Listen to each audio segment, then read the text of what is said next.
So Pride and Prejudice, beautiful. So firstly, we want to know a little bit about the author herself, and then we will discuss the novel in detail. Okay, very well. So, for your courses, you've read novels. I know that, but do you know when novels started? I mean, when did we start having novels? I mean, altogether, because like a long time ago, let's say 15th, 16th century, the only literature accepted was either drama or poetry.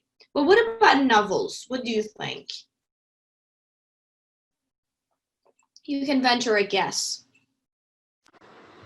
14th century. 14th century. No, I'm saying like by 15th, 16th century, we didn't have novels. The genre did not exist back then. It was only poetry and plays.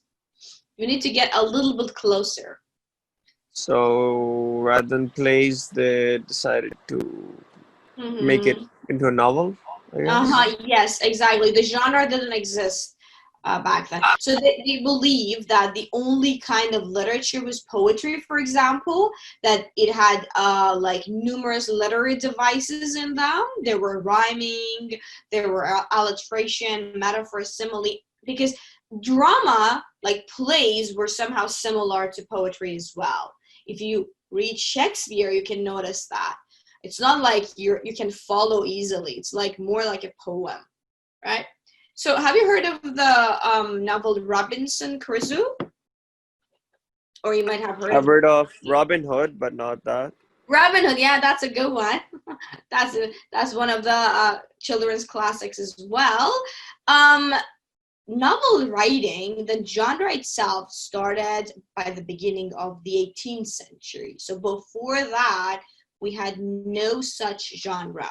So it started in the early, actually, 18th century by writers such as Daniel Defoe, Samuel Richardson, and Henry Fielding. And it wasn't something like we would read today, like different chapters we can go on and follow the story.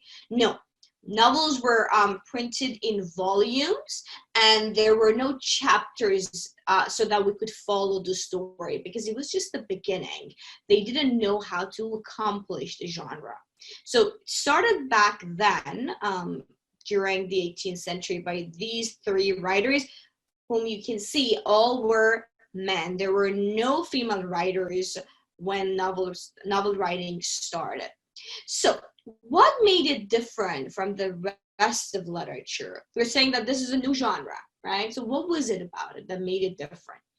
If you read drama and poetry from 16th century, let's say from Shakespeare, okay, they are not very realistic. There's always something like a supernatural creature in them, or they are too much hyperbolic. I mean, the stories. Have you read Hamlet or maybe Macbeth? Yep, Lady Macbeth. Yeah. Mm-hmm. Yeah, wonderful. You've read Macbeth, Imran. Elena, what did you say? Sorry, I didn't follow. Yeah, I read Macbeth in grade 10, I think. You're grade 10, right? Yeah. So you see, I mean, in Macbeth, you see there are three witches, if you remember. Do you remember there were three witches? Yeah, they can judge what's gonna happen, the prophecy and stuff. Exactly, right? So it was some sort of a supernatural like element in it, as well as in Hamlet. Like, yeah, you see the main character seeing a ghost and talking to the ghost, like a ghost who is his father. But what made novels different was that they were realistic. They were focusing on normal, ordinary people's life, writing about their daily life. So the subjects back then was like, for example, the society they were living in. What was happening back then? It wasn't like old poetry or drama that there needed to be like a different sort of a character or a different theme to be discussed in the book.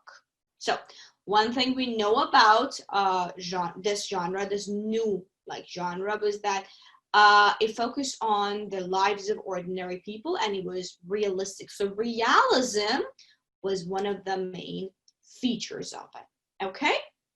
Very well.